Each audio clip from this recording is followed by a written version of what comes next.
우리 박봉재 성도님, 이수경 성도님, 아까 광고 시간에 인사를 못했는데 저 뒤에 오셨네요. 잠깐 일어나셔서 우리 박수 한번.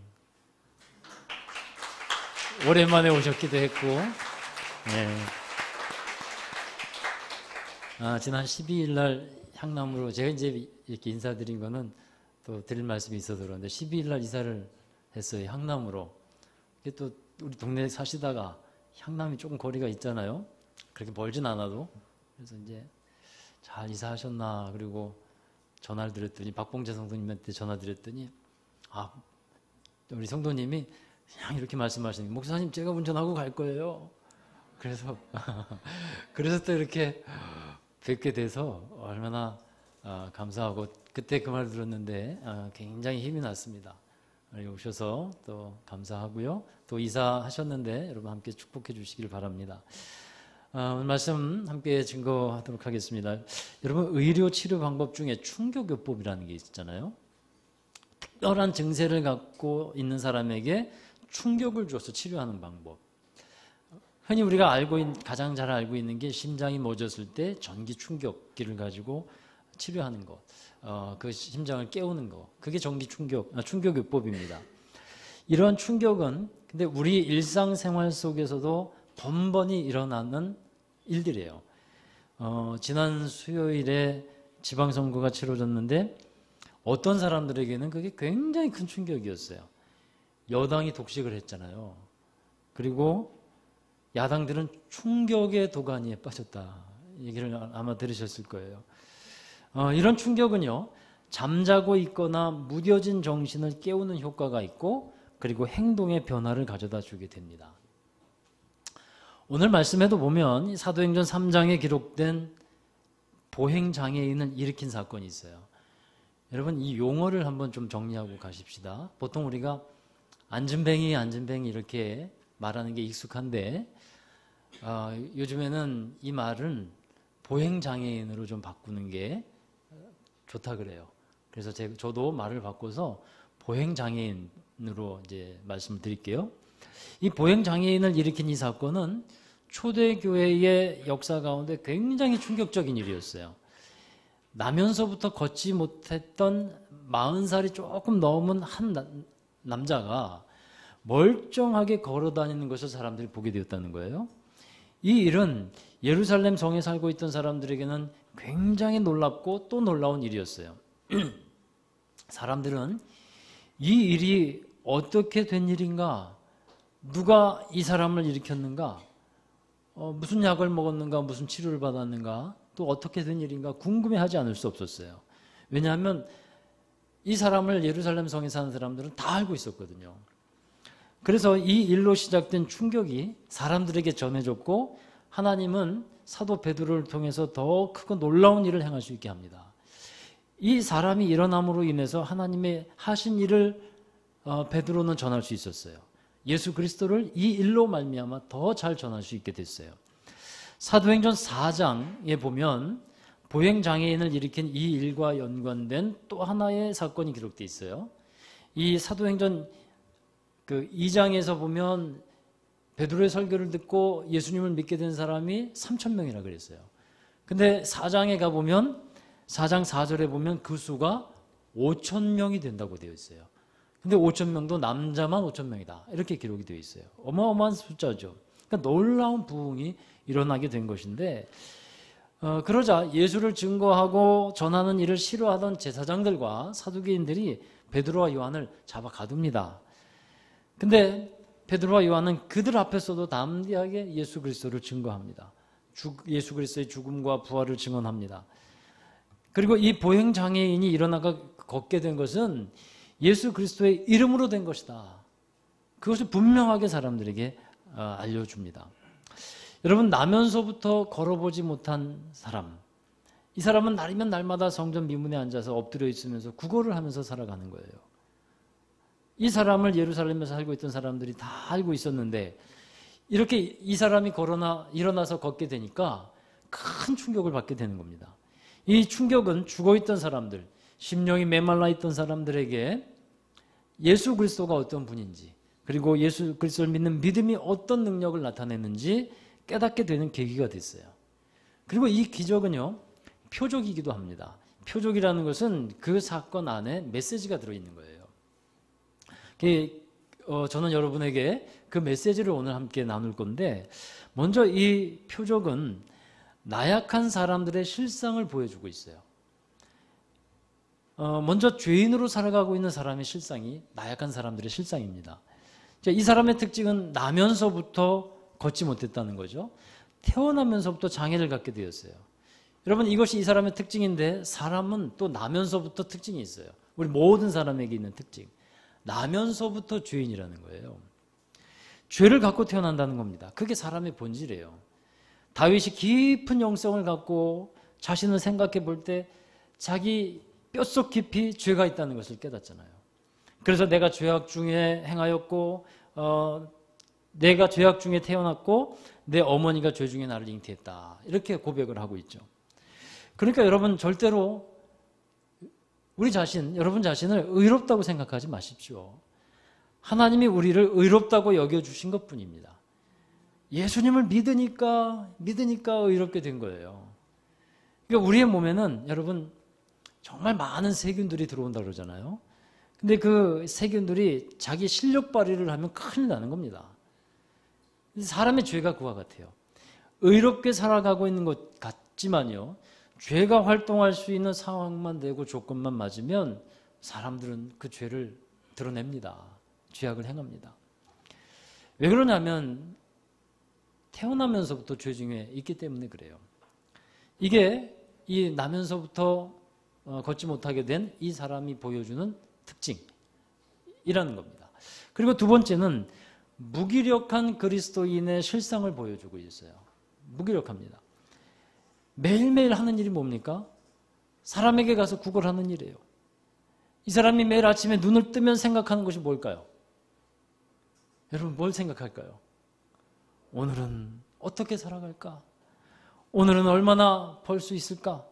오늘은 무엇을 먹을 수 있을까? 누군가 나에게 동전을 얼마나 줄 수 있을까? 눈 뜨면 생각하는 게 그거예요. 얻어먹을 수 있는 힘만 있어도 그것은 주님의 은총입니다. 여러분, 여기 이거 아멘 하라고 한 말 아닌데 이런 말이 적혀져 있는 데가 하나 있어요. 그 어디냐 하면, 물론 아멘, 예, 감사해요. 아멘이에요. 얻어먹을 수 있는 힘만 있어도. 이 말이 적혀져 있는 데가 어디냐면, 음성이 있는 꽃동네 가면 이게 큰 돌에 이게 하나 적혀 있어요. 여러분, 그렇죠. 이 말은요, 하나님의 은혜를 받은 상태에서 할 수 있는 말이에요. 내가 은혜를 받은 상태에서 얻어먹을 수 있는 힘만 있어도 은총입니다, 이렇게 고백할 수 있죠. 근데 은혜가 떨어져 있는 상태에서는요, 얻어먹을 수 있을 뿐만 아니라, 그게 아니라 진수성찬을 그 앞에 차려놔도 무기력해지는 거예요. 진수성찬 앞에서도 입맛이 없어요. 여러분, 진수성찬이 있다고 한들 은혜가 떨어지면 그게 무슨 은총이라고 생각될 수 있겠습니까? 이 나면서부터 걷지 못하게 된 이 사람이 보여주는 실상이 뭐냐 하면, 무기력한 삶을 살아가고 있는 걸 보여주고 있어요. 이 사람은 혼자 힘으로 살 수 없습니다. 성전 미문이라는 곳에 그 사람이 일터예요. 이곳에 매일매일 나오는데 혼자 갈 수 없으니까 사람들이 메어다가 거기다가 앉혀놓습니다. 그리고 하루하루 구걸하는 인생이에요. 사는 것이 재미없겠죠. 그럼 소망이 있겠습니까? 소망도 없어요. 이 사람의 마음의 상태는 또 여러분 어떠하리라 생각이 듭니까? 한번 생각해 보세요. 성경을 읽으면서 그 사람의 심리를 여러분의 삶과 여러분의 마음과 한번 접목시켜 보는 것도 아주 좋은 성경 읽기가 되는데, 여러분, 이 사람은 세상과 부적응 상태가 되어 있는 거예요. 보통 부적응 상태가 되어 있으면요, 사람에게 있어서 마음의 분노 게이지가 올라가요. 부적응되면. 하나님과 부적응하면 어떻게 될까요? 하나님께 분노하는 거예요. 사람과 적응하지 못하면 사람에게 분노합니다. 어떤 일에 부적응하잖아요. 그럼 그 일 때문에 분노하게 되는 거예요. 우리 하나님을 믿는 사람은 여러분 무기력한 사람이 아닌 줄로 믿습니다. 생명이신 그리스도가 우리 안에 계세요. 능력이 되시는 그리스도가 우리 안에 있습니다. 할렐루야. 따라서 생명과 능력의 삶을 살아가는 사람이 되어야 하는 겁니다. 환경의 문제에 영향을 받을 수밖에 없는 게 사람의 연약함이지만 하나님은 문제보다도 크시고 환경을 주관하시고 이기게 하시는 분이에요. 여러분, 우리가 이걸 알아야 합니다. 세상은 여러분에게 호의적이지 않습니다. 사람이 여러분을 호의적으로 대합니까? 그렇지 않습니다, 여러분. 이러한 세상에서 우리가 살아갈 수 있는 유일한 방법은요, 세상을 이기면서 사는 거예요. 세상에 지면 무기력해지는 겁니다. 세상과의 싸움에서 지면 소망이 사라지게 되는 거예요. 그리고 이 무기력한 사람의 특징이 있어요. 무기력한 사람의 특징은 누구의 탓을 잘한다는 겁니다. 이것 때문에 문제이고 저것 때문에 안 된다고 얘기해요. 그게 무기력한 상태에서 살아가는 사람들의 특징이에요. 이석 목사님이라는 분이 있어요. 그분의 묵상집에 어리석은 등잔 이야기라는 게 있어요. 제가 금요 기도회를 끝내고 밤 12시 가까이에 집에 들어가서 이제 TV에 기독교 TV를 켰더니 이 묵상이 하나 나오더라고요. 이석 목사님의 묵상에서 나오는데 은혜를 되게 받았어요. 그 내용이 어리석은 등잔 이야기인데 그림책처럼 막 지나가는 묵상이었어요.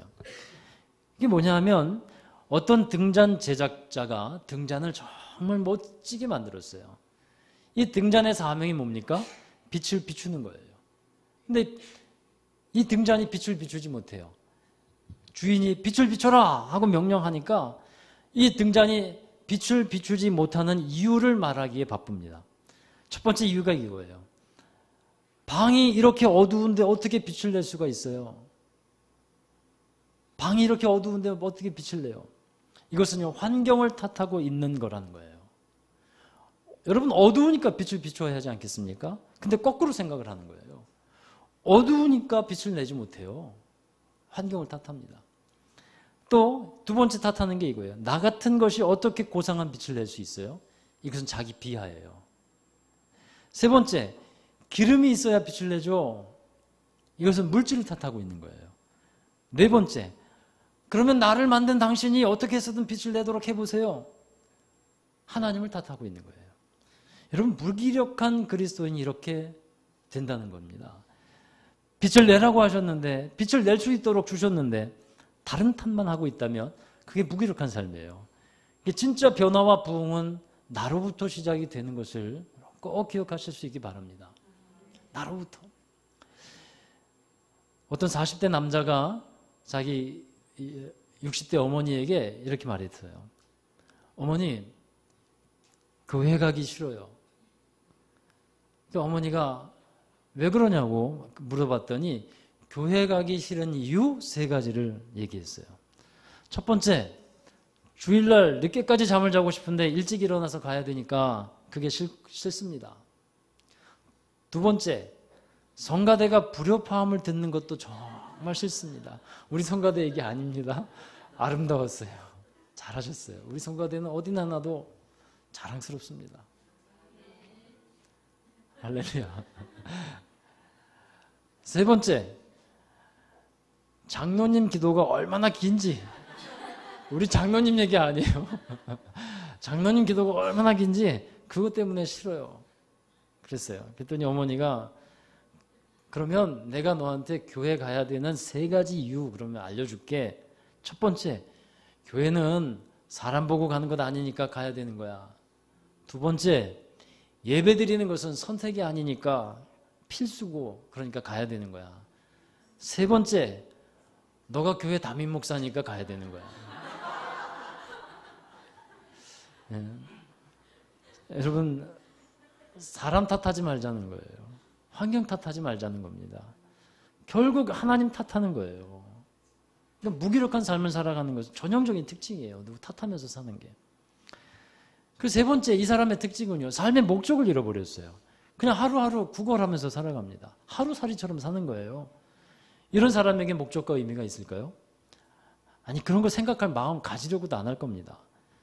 여러분, 사람의 행복의 조건에는 이 한 가지가 필요해요. 목적이 있어야 돼요. 목적 없이 사는 인생은 정말 불행한 겁니다. 어떤 남자분이 이런 말을 하더라고요. 자기가 돈을 벌어야 하는 이유가 생겼대요. 돈을 벌어야 하는 이유. 그래서 왜요? 하고 제가 물어봤더니 살짝 말하는 거예요. 사랑하는 사람이 생겼어요. 라고요. 사랑하는 사람이 생겼어요. 그러니까 목적이 분명해지니까 삶에 이유가 있는 거예요. 여러분, 왜 먹고, 왜 살고, 왜 일하는지 그 이유를 여러분 잘 찾으셔야 합니다. 우리 그리스도인들은요, 하나님의 영광을 위해서 사는 것이고 하나님의 나라를 위해서 살아가는 겁니다. 그게 우리의 참된 목적이 되는 것을 믿습니다. 나를 위해서 사는 거 당연히 나를 위해서 살죠. 근데 먼저 하나님의 의를 구하고 하나님 나라를 위해 살아갈 때 그게 나를 위해서 살아가는 방법이라는 것, 그 모습이라는 것을 하나님은 알게 하시는 것입니다. 자, 이렇게 무기력한 삶을 살아가는 인간의 실존을 이 나면서 안진뱅이 된 보행 장애인이 된 사람에게 을 통해서 알려줬어요. 그러면 이 사람에게 하나님께서 주신 처방이 있어요. 이게 처방이 뭐냐면 그 처방전을 하나 써줬어요. 그 처방전에 여러분 뭐라고 써 있냐면요, 예수 그리스도의 이름을 믿을 것, 이렇게 써 있는 거예요. 이 무기력한 삶에서 일어날 수 있는 처방이 뭐냐? 예수 그리스도의 이름을 믿어라. 이게 처방이에요. 베드로와 요한이 기도 시간에 성전으로 올라갈 때 자기들에게 구걸하는 사람을 봅니다. 그리고 멈춰서서 말합니다. 금과 은은 내게 없지만 내게 있는 것이 있는데 그 나사렛 예수의 이름을 내게 주노니 그 이름으로 일어나 걸어라. 여러분, 예수의 이름이 의미가 있고 예수의 이름이 능력이 있습니다. 그 이유가 있는데 사람마다 다 이름이 있잖아요. 여러분도 다 이름이 있습니다. 근데 사람마다 이름값을 하는 사람이 있고 이름값을 못하는 사람이 있어요. 여러분, 무엇에 따라 그게 달라지는지 아십니까? 그 사람이 누구이고 그 사람이 어떤 일을 했는가에 따라서 그 이름이 달라지는 거예요. 마찬가지로 예수라고 하는 이름에는 예수님이 누구시고 예수님이 어떤 일을 하셨는지 그 의미가 들어가 있어요. 예수님은 하나님의 아들로서 우리에게 오셨습니다. 그리고 예수님은 오셔서 하나님의 능력으로 놀라운 하나님의 나라의 일을 행하여 주셨습니다. 예수님이 가시는 곳에 병자들이 고침을 받았고 예수님이 가시는 곳에 귀신들이 떠나갔어요. 귀신들은 예수의 이름만 들어도 벌벌 떨었어요. 그래서 하나님의 나라가 이루어지게 되었습니다. 조선시대 임진왜란 당시에 왜군들이 이순신이라는 이름만 들어도 두려워서 벌벌 떨었다 그래요. 그것처럼 여러분, 예수님이 하신 일이 있기 때문에 예수의 이름을 부르며 우리가 구원을 받고 예수의 이름을 부르며 기도할 수 있는 겁니다. 예수의 이름을 부르며 하나님의 일하심을 선포할 수 있게 되는 것입니다. 그러니까 예수님의 이름을 사용할 때 그게 능력이 있는데 꼭 필요한 것이 한 가지가 있어요. 그게 뭐냐 하면 믿음이라는 거예요. 이 보행장애자가 일어나서 걸을 수 있었던 이유는요, 믿음 때문입니다. 믿음. 그러니까 베드로와 요한은 예수님을 믿었어요. 예수님이 누구신지 알았어요. 예수님이 그리스도이심을 알았고 하나님의 아들임을 믿었어요. 그 믿음으로 인해서 베드로와 요한에게 능력이 나타났고 또 역사가 일어났다는 겁니다. 우리 사도행전 3장 16절의 말씀 함께 보실까요? 함께 읽습니다. 그 이름을 믿음으로 그 이름이 너희가 보고 아는 이 사람을 성하게 하였나니 예수로 말미암아 난 믿음이 너희 모든 사람 앞에서 이같이 완전히 낫게 하였느니라. 아멘. 조금 더 구체적으로 분명히 해야 될 게 있어요. 예수의 이름이 낫게 한 게 아니고 정확히 말하면 예수로 말미암아 난 믿음이 낫게 했어요. 예수의 이름을 믿는 믿음이 낫게 했어요. 사람들은 처음에 이 사람이 낫게 되니까 베드로와 요한을 주목합니다. 그러자 베드로는 말해요. 왜 우리를 주목합니까? 우리 개개인의 어떤 능력과 경건이 이 사람을 고친 것으로 생각하지 마십시오. 우리를 주목하지 마세요. 우리가 낫게 한 것이 아니고 예수님이 낫게 하셨습니다. 예수님이 죽으셨다가 부활하신 분입니다. 여러분, 예수님을 믿으십시오. 베드로와 요한이 사람들에게 증거하는 겁니다.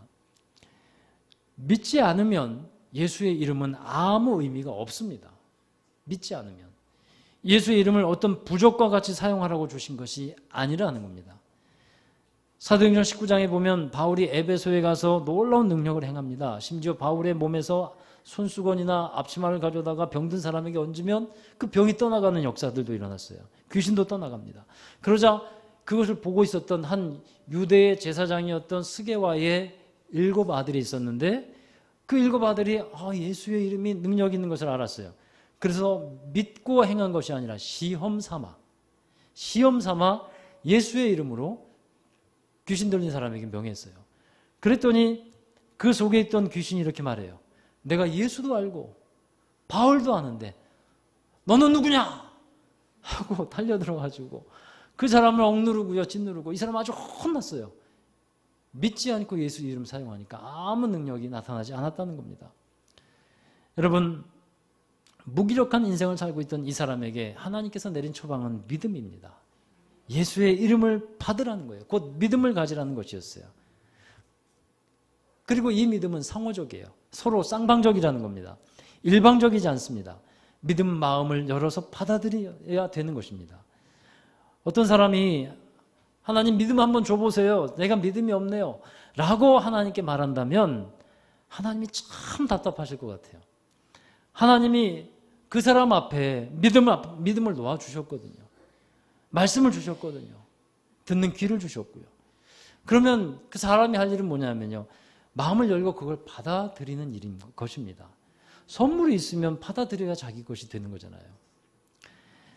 예수님이 병자들을 고치실 때 사용하신 것, 그것도 믿음이에요. 예수님도 믿음이 있었고 한 중풍병자를 들 것에 4명의 친구들이 이제 들어가지고 지붕을 뜯어서 예수님 발 앞에 내려놓지 않습니까? 예수님이 그를 고쳐주는데 어떻게 고쳐줍니까? 성경이 이렇게 기록하고 있어요.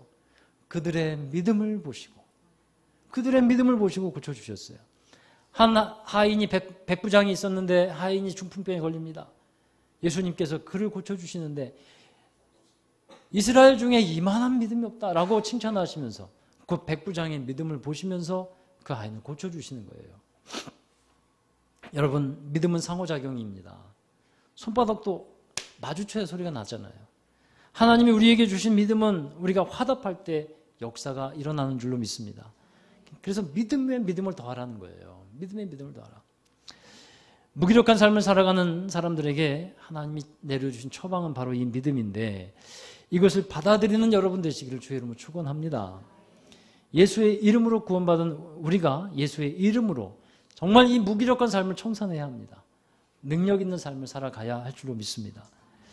그리고 이 보행장애자가 고침을 받는데 그 후에 어떻게 됩니까? 이제 성전 안으로 들어갑니다. 걷고 뛰며 하나님을 찬양합니다. 이 사람이 제일 먼저 한 것이 바로 이거예요. 다른 것 안 하고요. 하나님을 찬양한 거예요. 그러니까 이렇게 성경에 귀중한 사람으로 기록이 되는 것이죠. 만약에 고침받고 야 잘됐다 그리고 어딘가 딴 데로 가보십시오. 성경에 기록될 리가 없죠. 여러분, 고침받은 목적, 온전된 목적이 무엇인지를 알려주고 있는 성경이에요.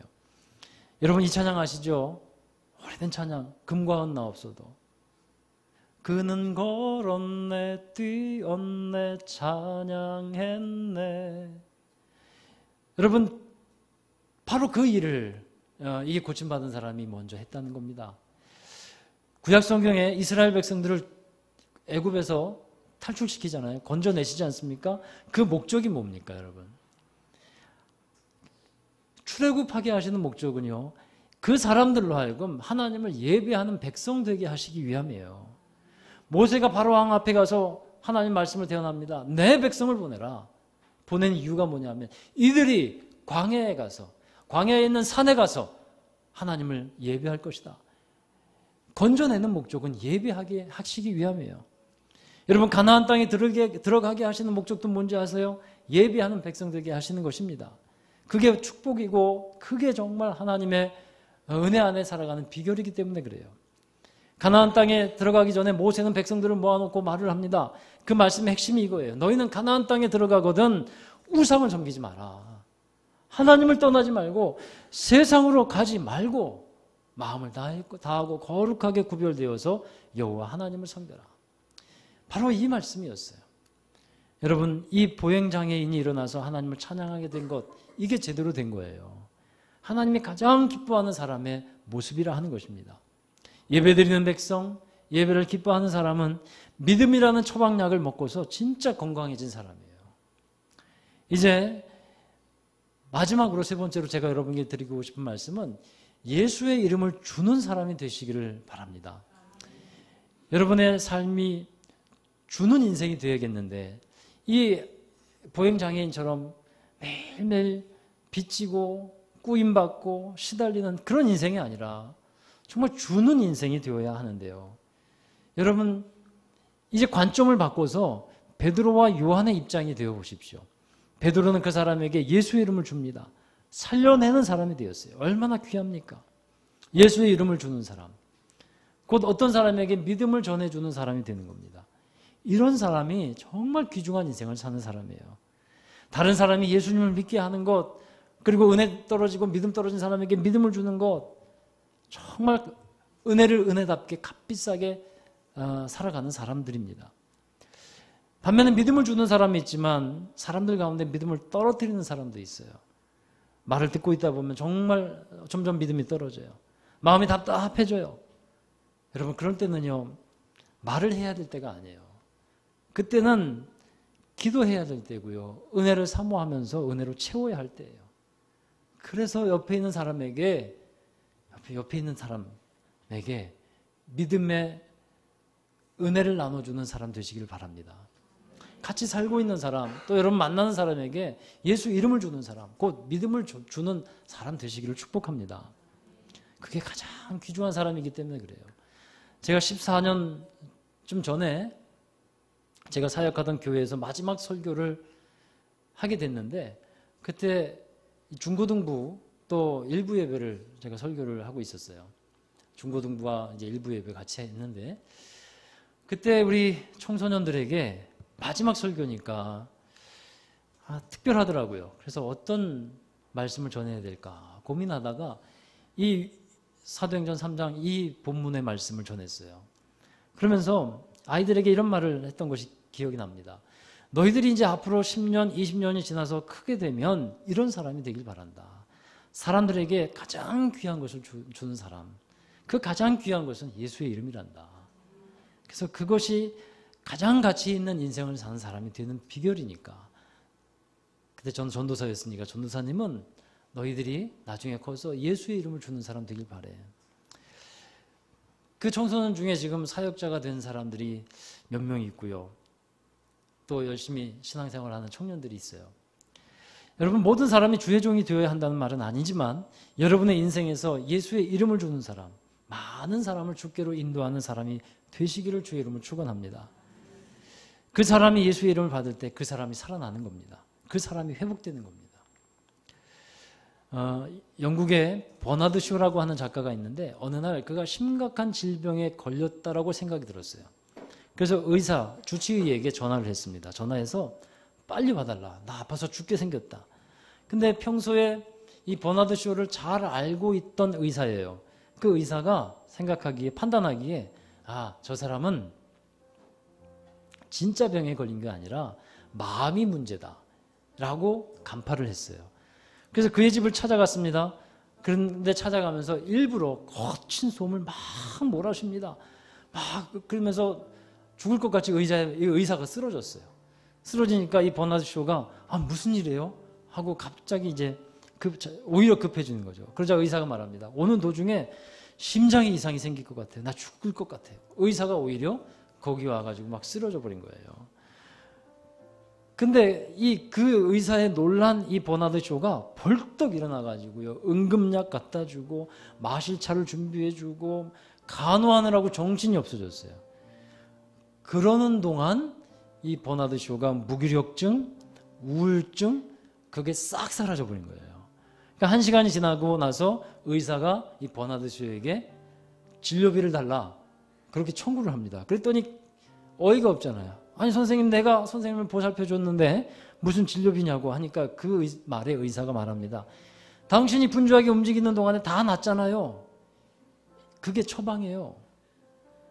여러분 무기력증과 우울증에서 해방되려면요 주는 사람이 되어야 합니다. 남을 섬기는 사람이 되는 겁니다. 활발하게 움직여야 돼요. 내가 아닌 남을 위해서 하나님을 위해서 일어나 걷고 뛰고 함께 일하는 사람 되는 여러분 되기 바랍니다. 무기력한 삶에서 벗어나야 돼요. 무엇보다도 걷고 뛰며 찬양하는 예수의 사람 되시기를 주의 이름으로 축원합니다. 그래서 예수의 이름을 높이고 믿음을 전해주는 사람, 가장 가치 있고 복된 사람이 됨을 믿습니다. 기도하겠습니다. 하나님 감사합니다. 우리에게 믿음 주셨고 그 믿음으로 주님의 말씀에 화답하고 주님의 부르심과 일하심에 함께 나아가고 또 주님을 찬양하고 걷고 뛰며 하나님께 영광 돌리는 기쁘고 즐거웠고 행복한 삶을 살아가는 저희들이 되게 하여 주시옵소서. 무기력하게 앉아만 있는 그런 삶이 되지 않게 하시고 일어나 주님을 바라보고 주님을 주목하고 믿음으로 일어나며 힘있게 생명과 능력의 삶을 살아가는 우리 모든 성도들이 되게 하여 주옵소서. 회복시켜 주시고 다시 활기 있게 하시고 주님의 기쁨을 갖고 살아가게 하여 주실 주님께 감사하며 예수 그리스도의 이름으로 기도하옵나이다. 아멘. 우리 다 함께 자리에서 일어나셔서 함께 찬양하겠습니다. 우리 함께 찬양하실 것은요, 우리 예수의 이름을 높이십시다. 우리에게 주신 예수의 이름, 그 이름을 전하고 그 이름을 높이는 삶을 살아가는 여러분 되십시오. 우리 함께 찬양합니다. 수많은 무리들 줄지어 많은 사람들이 예수님을 따라갑니다. 그분을 보기 위해 따르네. 평범한 목수이신 그분 앞에 모든 무릎이 꿇어 경배하네. 모든 문제들 하나하나 죽음까지도 힘을 잃고 생명의 근원이신 예수 이름 앞에 모든 권세들 굴복하네. 우리 예수의 이름을 높입시다. 예수 이름 높이 능력의 그 이름, 능력의 그 이름, 믿음으로 예수 이름을 예수 이름 높이세. 구원의 그 이름, 예수 이름을 부르는 자, 예수 이름을 믿는 자, 예수 이름 앞에 나오는 자 복이 있도다. 예수 이름 높이세.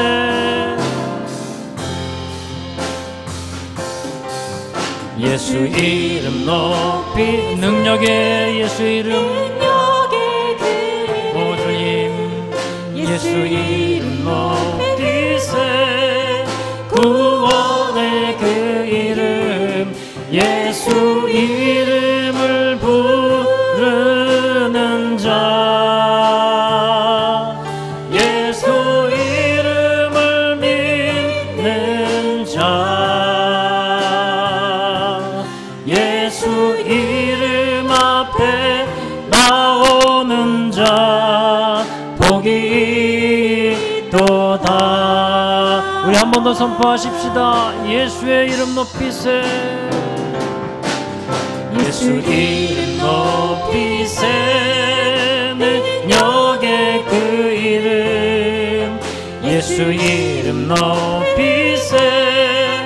구원의 그 이름, 예수 이름을 부르는 자, 예수 이름을 믿는 자, 예수 이름 앞에 나오는 자 복이 있도다. 우리 기도하십시다. 무기력한 삶을 살아가고 계시면 이 시간 예수의 이름을 구하십시다. 예수의 이름을 구하시고 그 능력을 믿으십시오. 그 능력을 받아들이십시오. 그리고 믿음으로 선포하십시다. 그 자리에서 일어나셔서 걷고 뛰며 찬양하며 하나님께 나아가는 예배자가 되십시오.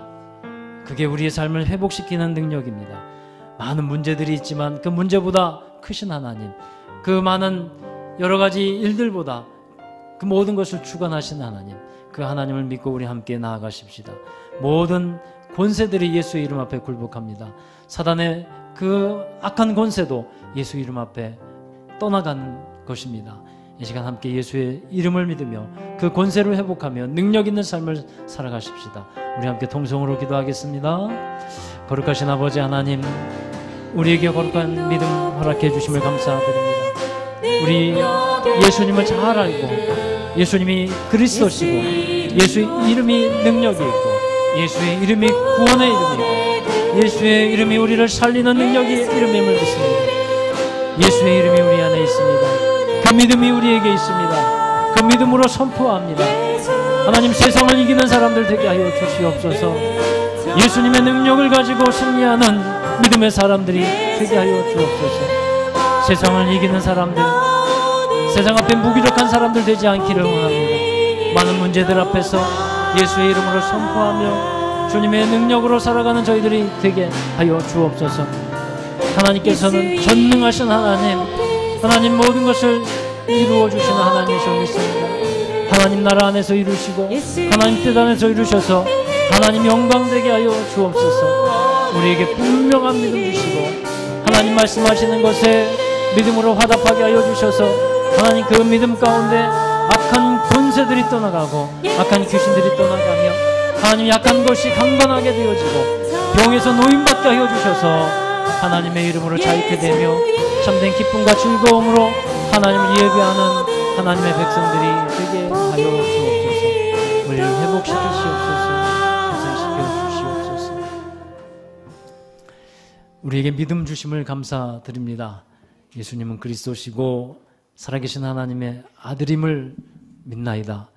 예수님께서 모든 약한 것을 고치시고 또 악한 귀신들이 그 권세가 있을 때 그 권세에서 우리를 노임받게 하시고 하나님 안에서 자유케 하시며 회복시켜 주심을 믿습니다. 이 시간도 그 권세와 능력을 우리에게 회복시켜 주시옵시고 믿음으로 살아가게 하여 주시고 무기력하게 나약하게 사는 그리스도인 되지 않기를 원합니다. 세상을 이기고 또 문제 앞에서도 담대하게 맞서며 마침내 주님께서 이루시는 승리를 쟁취하는 귀한 믿음의 사람들 되게 하여 주시옵소서. 예수 그리스도의 이름을 나눠주는 사람 되게 하시고 믿음을 전해주며 하나님 정말 주님께서 기쁘시게 여기는 가치 있는 삶을 살아가는 우리 모든 성도들이 되게 하여 주시옵소서. 하나님께서 이루시는 놀라운 일들을 우리가 믿나이다. 하나님 지금도 역사하시고 기적과 같은 일을 행하여 주시는 하나님을 믿습니다. 사람의 생각으로 판단하지 않게 하시고 하나님의 말씀을 따라 믿음으로 순종하여 나아가는 모든 성도들 되게 하여 주옵소서. 이제는